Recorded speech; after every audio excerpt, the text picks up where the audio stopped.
Most students who fail the CNA state test don't fail on the written exam, they fail on the skills test. And not because they couldn't do the skill, they fail because nobody told them how the skills evaluation actually works. I'm Damon Davis, registered nurse, healthcare educator, and the founder of Kingdom Guardian. I've helped students pass their CNA state test on the first attempt, and in this video, I'm giving you what most programs skip entirely. I'm going to break down what the evaluator is actually watching for, the 5 skills students fail most often, and 2 strategies that change everything about how you finish a skill under pressure. Stay with me, this one matters. Let me explain the format first, because a lot of students walk in with the wrong picture. The skills portion of the CNA state test requires you to perform 3 to 5 clinical skills in front of a trained evaluator. Depending on your state, you draw your skills from a list. One of them is almost always hand hygiene. The evaluator has a checklist. Every step on that list is worth points. Miss a step, lose points. Lose enough points, fail the skill. Fail too many skills, fail the test. Here's what trips most students up. The evaluator isn't just watching what you do. They're watching how you communicate while you do it. They're listening for whether you explain things to the patient before you touch them, whether you announce each step, whether you protect privacy and dignity throughout the entire skill. Technique alone won't save you. You have to perform and communicate at the same time. That's what the test is actually measuring. These 5 skills show up consistently as the highest failure points on state CNA exams. Number 1,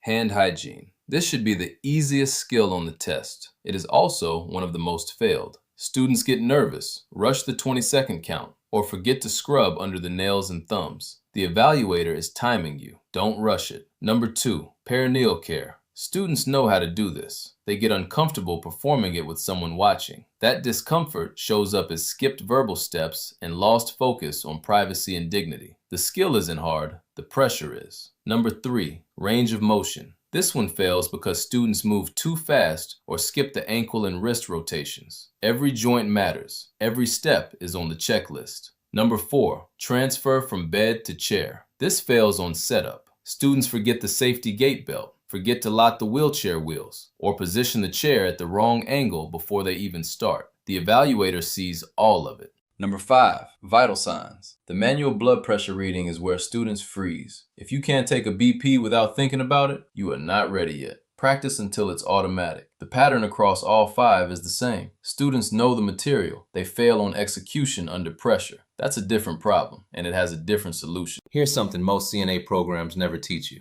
The skills test is not just a skills test. It's a performance review. When you practice at home in the mirror, you're training your hands. That's half the evaluation. The other half is your mouth, your communication with the patient, your explanations, your step-by-step announcements. So when you practice, you have to practice talking out loud. Every single step. Say it out loud. I'm going to help you with your bath today. Is there anything that makes you uncomfortable? That sentence is not filler. It is a scored step on the evaluator's checklist. If you are going into that testing room silent, performing the skill correctly but saying nothing, you are losing points you don't know you're losing. Practice talking. Practice announcing. Practice like the evaluator is already in the room. I want to give you a strategy I teach every student I work with. I call it the foot of the bed pause. Before you announce that you are finished with a skill, stop. Walk to the foot of the bed. Take 15 seconds and scan the patient from head to toe. Ask yourself, is the call light within reach? Are the bed rails up where they should be? Is the bed lowered to its lowest position? Is the patient covered and comfortable? Is privacy maintained? Did I leave any supplies out that need to be put away? 15 seconds, head to toe, every time. Why does this work? Because the most commonly missed steps on the skills test are the ending steps. Students complete the main skill correctly, then rush the close. They forget to lower the bed. They forget the call light. They walk out without raising the side rail. The foot of the bed pause catches all of it before you say you're done. I put this strategy in the free guide along with 3 others designed specifically for the CNA state test. Grab it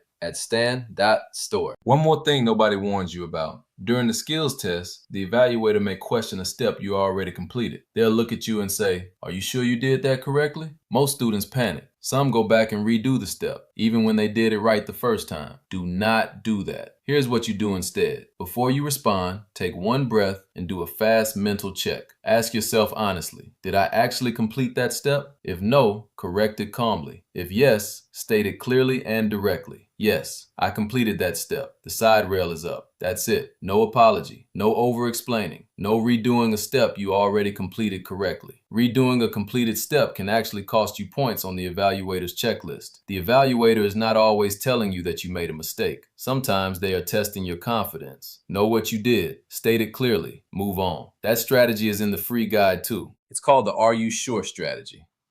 And knowing it before you walk into that testing room is the difference between finishing with confidence and unraveling at the end. The written exam and the skills test are two different animals. If you've been studying for both the same way, that's the first thing to fix. I put together a free guide with 4 strategies specifically designed for the CNA state test.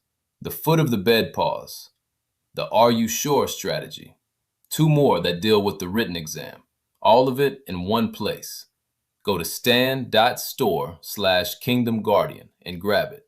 It's completely free. No catch, no tricks. Download it before your next study session and run through it once. If this video helped you, subscribe. There are more videos coming that cover this material in depth, and I don't want you to miss a single one of them. I'm Damon Davis. God bless you. Now go study.